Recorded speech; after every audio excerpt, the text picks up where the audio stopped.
My name is Catherine Mena, and today I'm going to talk about my daily routines.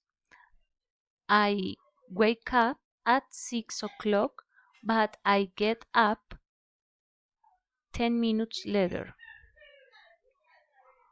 I always brush my teeth. After that, I take a shower. Then I get dressed.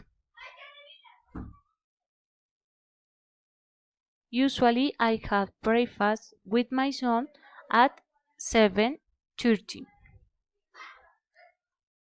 Next, I go to study at 8 o'clock until 12 o'clock, from Monday to Friday.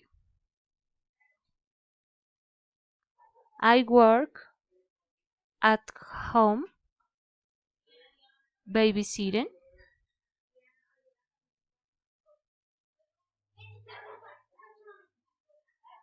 That after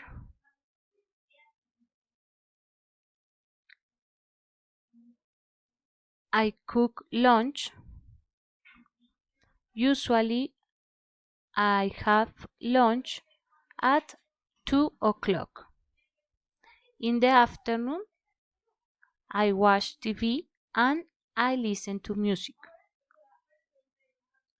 Then I read the Bible. Finally, I go to bed at 9 o'clock.